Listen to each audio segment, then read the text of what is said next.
Assalamu alaikum, everyone. So we'll talk about more CEO and top-level perspective on fraud, governance, and risk. I've had my entire career more or less in the multinational world, and only few years ago, I moved to or got exposed to the local working setup. And my first 48 hours were very interesting. Every now and then, I would see people coming to me asking for decisions. Something that in my previous life, I was so used to being handled through systems, processes, and through normal governance mode. And it took me almost 48 hours to realize that I need to go into the systems to check their soundness and also how they are being implemented. And I saw a lot of loopholes, and I saw a lot of ground for improvement. And that more or less got me thinking that possibly as a culture, our dependence is a lot more on individuals rather than on systems and processes to prevent the risk of fraud and have compliance issues. I'll give you a couple of quick examples before we move to the panelists. A very large bank in recent times in Pakistan got slapped with close to $229 million worth of penalty, primarily for lack of compliance. And I followed the media. I mean, I don't know if that's the absolute truth or not, but purely from media, it gave you an impression that it was an issue where people said, "Yaar, kuch nahi hoga." Because we are so used to this kuch nahi hoga culture here, and people continue to do things violating the rules set and also the principles of governance. And the result, not just they got slapped for $229 million, but they also license got revoked. And the third example I have, just to prove the point that our focus is a lot more on individual brilliance rather than relying on systems and processes and institutions to make decisions which get us into trouble. Those of you who are international travelers would see that at Karachi airport, they have now put a body scanner, right? So every time you travel out, you need to pass through the body scanner, as it is the case in many international airports of the world. So first time I saw that machine, it's a pretty impressive, pretty big machine. And I went through it, everything was clear. And then the guy called me and he said, "I want to do your physical checkup." And I said, "But why are you doing this if the machine is there?" He said, "No, the machine is only there to help me. The real task, the primary task, is still that I need to do it in every case." He did not depend on the machine, he depended on his own judgment rather than on systems and processes, which more or less is exactly the other way around when you travel all around. So it just, you know, the stage I want to set is that if we want to move forward towards fraud or towards mitigating frauds, compliance issues, ethics issues, and building a strong governance structure all across the country, not just in corporate, our reliance on institution building has to be much more. And it's a function of top leadership rather than hoping that bottom up it will improve. So with that intro, I would move to the panelists, and the way we'll run this session is that I'll give 3 to 4 minutes to each panelist to give an intro. And I would want a senior level perspective more on the culture side rather than on specific technicalities as to the role of senior management in ensuring that they focus on processes, systems, governance, instead of just reliance on individuals for decision making. And how are they doing things in their organization to make sure that chances of fraud and compliance, as was also being stated in an earlier session, are mitigated as much as possible. So we'll start with Kamal, who is an accomplished corporate leader, and interestingly, he's worked in both top companies, top multinationals, as well as top local companies. So maybe he can share some perspective from his viewpoint on the points I'm giving, and also how he sees things from the top. Kamal? Thank you, Veqar. So first, I think the 3 examples you gave are very pertinent and relevant. Personally, I feel that you were frisked because of your good looks, nothing more. I think there were two inflection points globally which transformed the world of security, governance, privacy, and brought it from the background to the foreground. December 6th, 2001, if I'm not mistaken, was the year, rather the date when Enron, which at the time was the seventh largest US firm, filed for Chapter 11 bankruptcy. And that then led to Sarbanes-Oxley Act, and the whole governance framework was redefined. And more importantly, not only just redefined, but was actually implemented. And those of us who were obligated to abide by Sarbanes-Oxley will realize that we went through enormous teething problems, and life became very difficult. Because implementing governance and shifting from a paradigm of ho jayega is a very painful process, because then you have to abide by certain principles, rules, personal discretion is out the window, and you have to play by the book. The second inflection point is what happened recently, and that was the Cambridge Analytica and Facebook fiasco.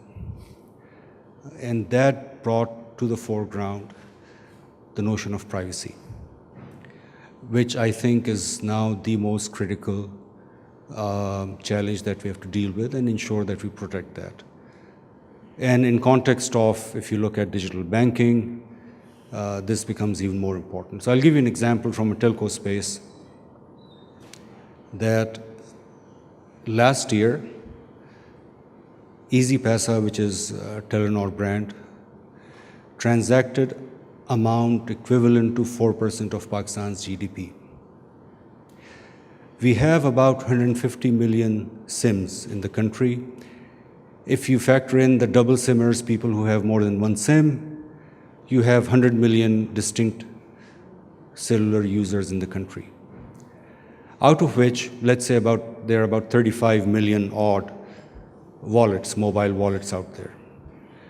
And half of them are active. So let's say about 15 to 17 million wallets are active today. And they collectively transact about 3 trillion rupees a year. So imagine with about 1/6 of the users who have SIMs, 3 trillion rupees are being transacted. That is huge. And as e-commerce kicks in, as banks move towards branchless banking, I mean, the stakes will go from being very high to extremely high. And the question then becomes is how ready are we to deal with the challenge? Can we protect the data, the identity, the trust that our customers put in us? And coming back to Veqar, your original question, that how does it compare between, let's say, a global player and a local player? The local players don't have, so as I said, I mean, the global players have no choice because of, let's say, Enron or Sarbanes-Oxley Act or the GDPR, which is now being enforced. They have to abide by that. The local players have now no choice but to adapt as well, because they are more and more competing with the international players, even in the local market, and also their customers are now not just local but also international. So they operate in an international ecosystem. And for them to be relevant and for them to have the right market share, they have to ensure that ho jayega, ya jugaad, all of these things are a relic of the past, and proper procedures and policies are implemented. And we are seeing a good uptake in that. So, I mean, the leading indicators are the type of skill set that the local companies are now hiring. Another leading indicator is the IT spend. And my esteemed colleague from IBM will comment more on that. So there is certainly an uptake. I think what is most critical in governance, in security and privacy is the culture or the mindset shift.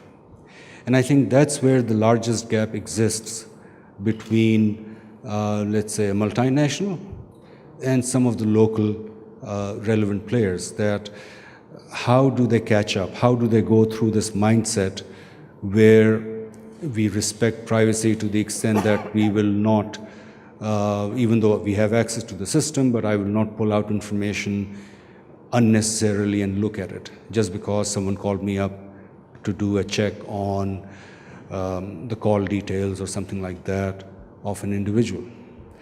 How will I ensure that I do not share over the phone the information pertaining to one of my customers who have a financial interest in my institution, maybe a bank account or a mobile wallet? At Telenor, what we're doing is globally we are implementing GDPR, and locally as Telenor Pakistan, though GDPR is not a requirement, what we've done is we have said that any future process or system implementation will be done keeping in mind the future compliance to GDPR. So what we're doing is we're starting to become future-proof towards GDPR, though it's not a requirement in the country right now. Another important thing that we're doing is that from the moment an employee joins the organization, and the same orientation is run for whether you're a CXO or you're an entry-level intern, in that orientation there is a lot of focus. In fact, half of that orientation time is spent on things like data privacy, on governance, on ethics and compliance and things like that. So it is essentially put out in the face of the new hires, regardless of how senior they are or how fresh they are out of college, that these are non-negotiables.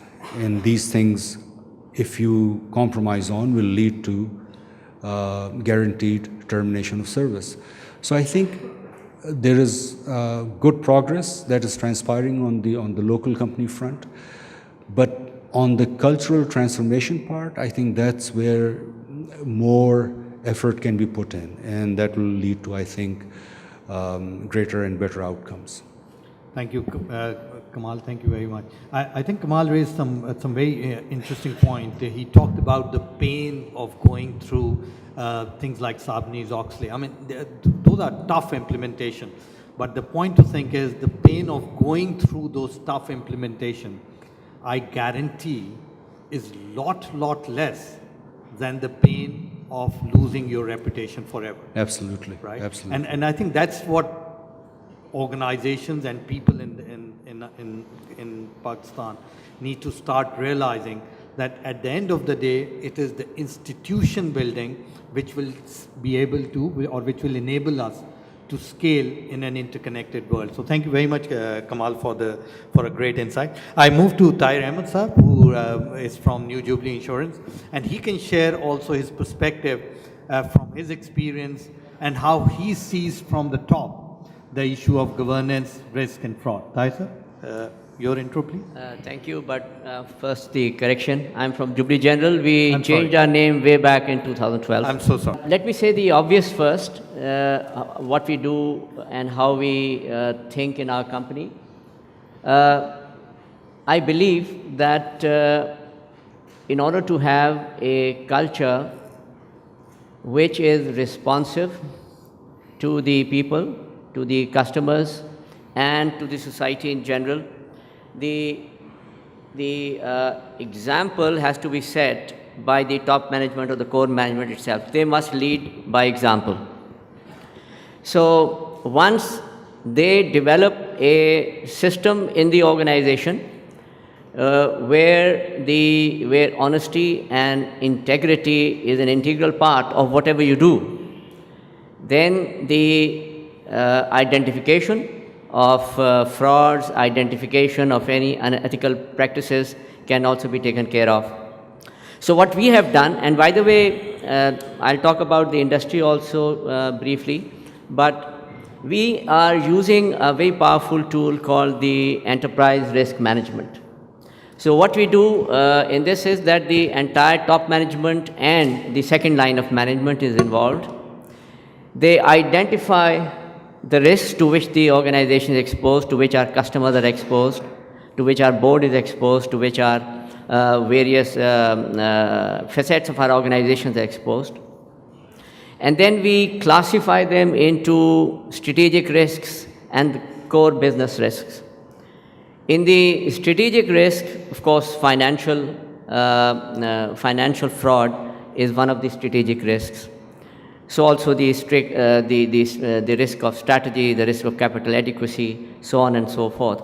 And by the way, HECP has also now come up with this regulation since February last, and they have asked all the insurance companies to set up the function of ERM.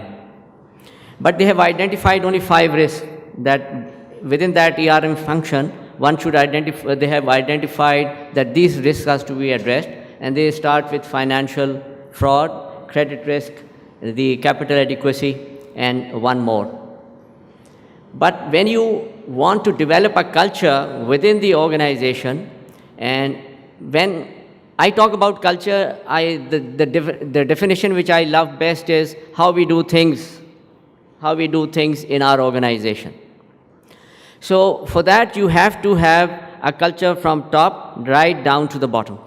So how do you identify the financial risks? How do you identify financial frauds? How you quantify it? How you quantify it and actually you give it a rupee value. Because if you really want to understand and comprehend the damage which financial fraud does to your company and to your reputation, then you need to not only identify those risks, but also you need to quantify them and then anchor them to your equity. Because that is something which everyone understands, from the board right down to the bottom. So once you have quantified that risk in rupee term or a dollar term, and you've anchored it to your equity, then you determine that what can go wrong and how much can go wrong without any application of controls. And once you've understood that it can impact 5% of your equity or 2% of your equity if no controls are applied, then you have your own controls, indigenous controls, and then you develop more controls. And once you are developing controls, you also quantify the appetite of the company. The appetite should again be quantified in dollar term or rupee term, again anchored to the equity. This gives you the appetite. By appetite, it is meant that the organization can take that much of a risk. But obviously, that is the risk. The organization must move within certain tolerances. So the tolerances are also quantified in rupee term and in dollar term. And it's not just done at the level of the management. Then the thing is taken, the entire exercise is taken to the board. The board determines its own appetites and its own tolerances. So their appetite and their tolerance becomes the company tolerance or appetite, and the management works within that. And the management, within the management, for each risk, you have a risk owner.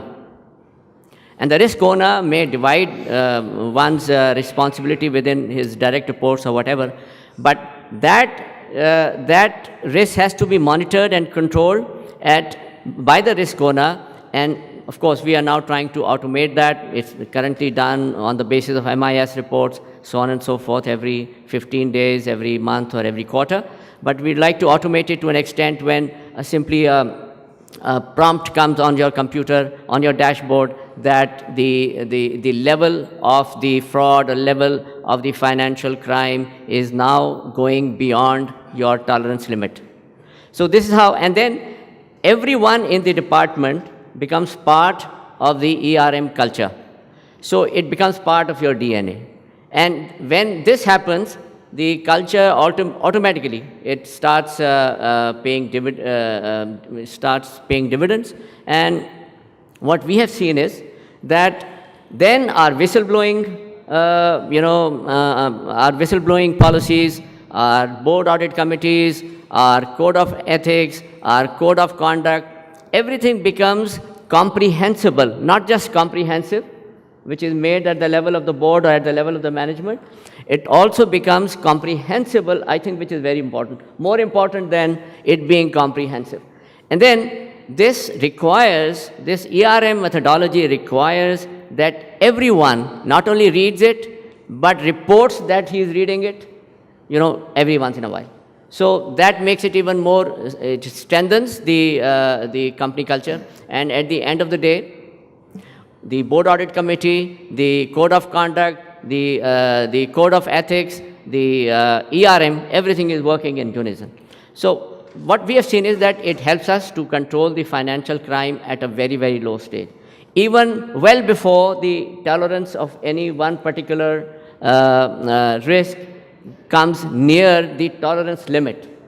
So we found that a very interesting exercise, and I think that this is one exercise which is, actually we are probably the only insurance company in Pakistan to be ERM compliant, and this certificate has been given to us by international rating company called AM Best. Thank you. Thank you, Tahir. And Tahir alluded to some very important points. He talked about top-level commitment. It needs to come from the top and then cascades down the organization. He also spoke about being proactive rather than reactive. Avoiding compliance issues, risk and fraud is a lot more about being proactive rather than being reactive, because once you are in a reactive mode, the crisis has hit you already. And I love the analogy, the way he explained the difference between being comprehensive and comprehensible, because it's not just important to have a comprehensive processes in place. It's extremely important that it's communicated and people in the organization comprehend it well, so that you have a culture which is compliant. So thank you very much, sir. Thank you for a great insight. And Tahir also alluded to use of technology, which is extremely important in eliminating some of the inherent risks that you see. And who better to talk of technology than country head of IBM, Ghazanfar. Ghazanfar, your intro, please. Yeah. So I think there are two components to this. One is the business case of integrity as an organization. I think the times in which we are living in and the way the relationships are moving from more human to digital, the overall integrity and reputation of a company is becoming a very impactful player in how your businesses are growing in your own spaces. So there are two components. One component is natural compliance, which is coming from regulators in highly regulated industries and non-regulated, less regulated industries as well. Statistics tells us that in Europe, more banks are going out of business because they cannot sustain the cost of compliance. Not because they don't have enough business, but the cost of compliance is going up. So there is a necessary push from the regulators, which is basically there. The other component, which is the biggest business case of integrity, is your customer relationship or your external repute. So today, my colleague here, Kamal Sahab, has mentioned multiple examples of what happened in the industry and how they shape the relationship of their customers with them. So today, if you are Kareem and your data is being stolen, your repute in terms of how you are safeguarding my interest as a customer is going down, then I will move away from you. Similarly, with the examples of Facebooks and others, people actually went away from the platforms because they trusted you with their data and they trusted you with their insight. So the more relationships going from human-centric to digital, your overall reputation will become more important. And we can see some examples here in Pakistan as well. So for example, in Pakistan, we have 25 million bank account holders. We have a stock exchange here which has only 300,000 investors, 300 to 400,000. And when you talk to the people, it's not about they cannot invest or they don't have money to invest. It's overall trust on the system which is hindering people in getting into the system, right? So that's very important, that going forward, your overall reputation of integrity as well as trust will be main driver of your business case. And companies have, globally industries have evolved different methodologies, and one of the methodologies is Net Promoter Score. And this is now being adopted by multiple industries. And based on different industries, it can have an impact of 1 point on NPS to 1% of revenue to 10% of revenue, depends on what kind of industry you are in. If you are in more customer-centric, sensitive industry, obviously, if you have higher Net Promoter Score, more customers you will get. And a significant piece of NPS is coming from your integrity reputation, that how trustable you are as a company to have a relationship with me. That's the external component. The second internal component is how we drive it as CEOs of the organization internally. I think the first piece which we have learned from a company like IBM, with over 106 years of existence in the industry, is first thing is your value. And value is something for which you are willing to sacrifice anything, right?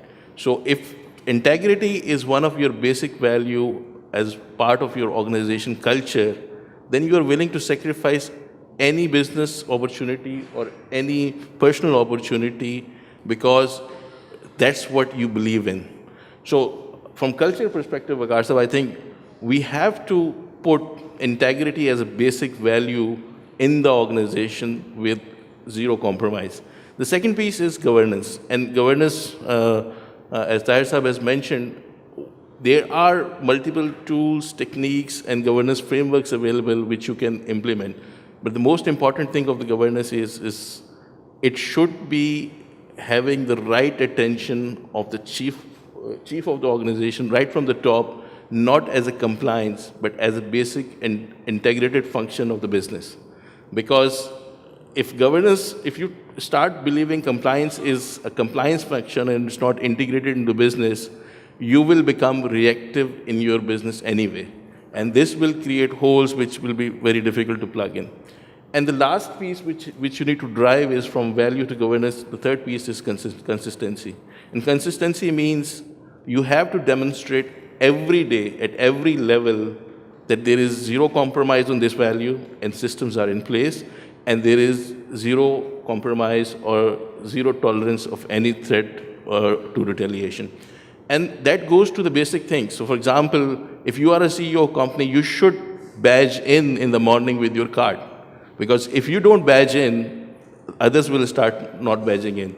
And the problem is that everybody takes these privileges or exceptions from the top, and once it keeps going down, then it becomes prevalent in the organization.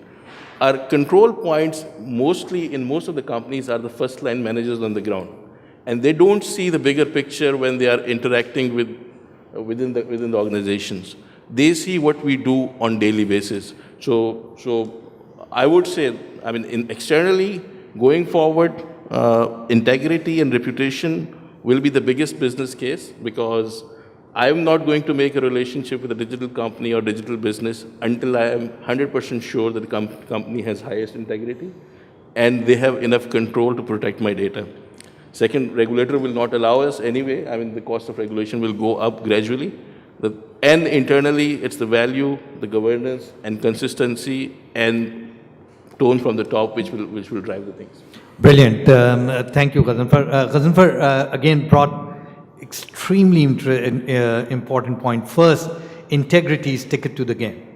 You absolutely cannot play the game if integrity is not one of your integrated value, not just in your organization culture, but also within the CEO. The second point he said is about the role of CEOs in practicing what they are preaching. So the first responsibility to follow processes, systems, laws, procedures is to the CEO than to anyone else. If he doesn't badge it in the morning and he expects others to do it, it's not going to happen in any organization. So it's a top-down approach. third extremely important element of what Ghazanfar talked about is the shift in relationship from physical to digital. And extremely important for people to understand, because physical relationship is more one-to-one, digital at many a times is impersonal. Digital is a lot more trust-based than physical. People will form digital relationships based on the trust and reputation of the organization, as Ghazanfar spoke about. If people don't trust you, if you don't have reputation, your business is in trouble, irrespective of how sound the business model is. And the last point Ghazanfar spoke about is also that reputation and trust can be your biggest differentiator of the future.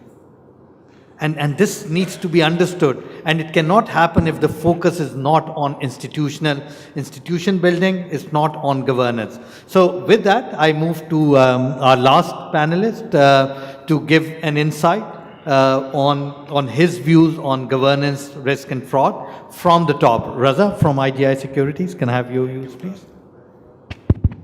Well, you see, the way I see it, the subject that we are discussing here has two dimensions, and particularly when we talk in terms of financial services organizations. The first is where the organization is directly exposed in an attempted fraud or a misappropriation of the company's own assets. And this is the most common subject when we talk in terms of the overall risk management framework. There are a lot of emphasis that you have to make sure that the assets of the company are protected.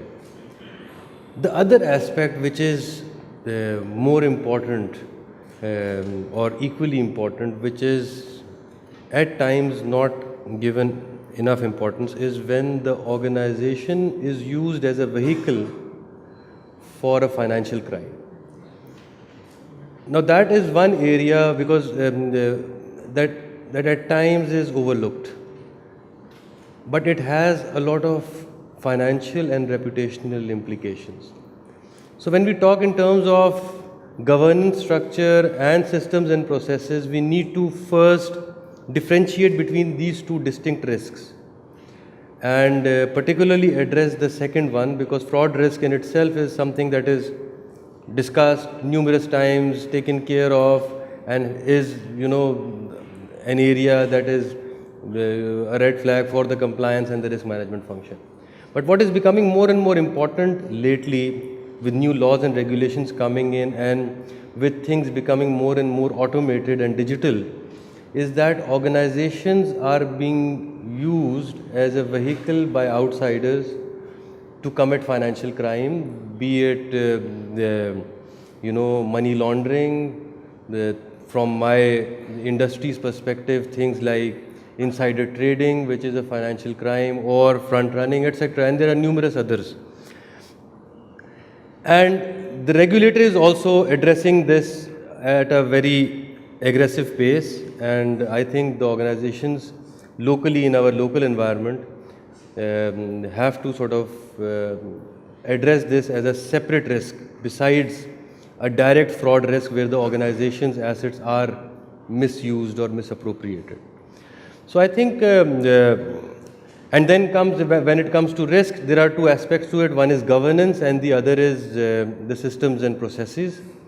So yes, of course, as our other panelists just discussed, the tone from the top is extremely important. In both scenarios, what I feel is that in a lot of instances, the tone from the top is there when it comes to direct frauds, but in some instances we are a little bit okay with हाँ जी ठीक है वो फलानी branch में अगर कुछ हो गया, but that is becoming extremely crucial in today's time, that the organizations, and these are posing new and new risks that are not relevant when you see it from the perspective of the organization directly being impacted. So things are evolving, and that requires proper messaging from the board, from the CEOs, from the overall top management into the organization. Integrity when we talk in terms of integrity, it automatically becomes important that besides integrity at times is taken differently कि जी integrity का मतलब ये है कि we have to safeguard our own assets. At the same time, employees need to understand that they need to safeguard the organization's reputation as well by making sure that the organization is not used as a vehicle, and then defining systems and processes for both of these risks. So once this is recognized and it is sort of distinctly these two risks are built into the overall risk management framework, I think systems and processes and controls can be designed to mitigate these two separate risks.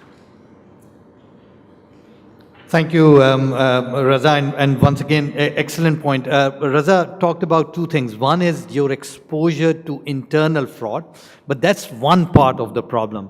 But in today's world, the exposure from the external fraud of using organization as a tool to commit financial crime has also increased. And organizations need to safeguard from both and not just focus on the internal fraud, especially the financial institutions. So clearly a very strong point. Raza once again alluded to the fact that it's again from the top. CEOs need to show commitment towards the values, towards integrity, towards reliance on systems and processes rather than individual discretion all the time. The moment you shift things from systems and processes to individual discretion, you are exposed to risk and you are exposed to compliance. Many organizations around the world today now have dedicated ethics and compliance organizations which do not report to anyone in the field, and they act independently because they understand the importance of trust and reputation in this shift towards digital world from the physical world. As we are running out of time, so unfortunately we will not go towards question either to the panelists from me or from the audience. Just to conclude from my viewpoint and the take from each one of us in this panel, we as a nation must understand that only with strong institutions we will be able to rebuild the trust and reputation of this country and consequently the organizations that we represent. Till the time our reliance continues to be only on individual brilliance, we will continue to struggle. We will continue to struggle not just in rebuilding our trust and reputation in the international market, or for that matter, building trust in our institutions, basic institutions of police, of judiciary, of taxation, of any institution you pick, but we will also struggle in scaling our businesses. Global world has scaled because of their reliance on systems and governance rather than just on individual brilliance. We try and do it other way around. It's not going to work. So thank you very much. Thank you all the panelists. Apologies, we'll not be able to take questions as I'm told we have run out of time. My apologies, sir. I'm told we don't have time.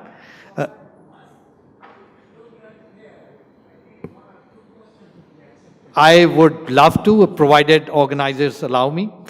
So I can take one question. I have a special permission for you. Hamza is normally very tough. It's only for you. I'm thankful to you, Veqar, and actually you have been having a great experience both from the national organizations and the international one.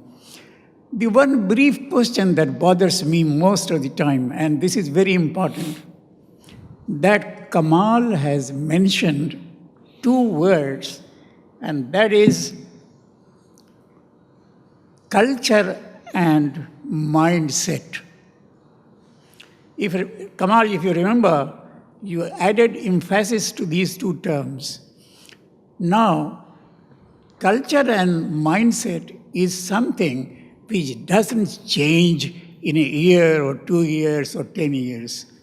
It needs a constant hard work to go through either from the bottom or the top ladder of the parliament.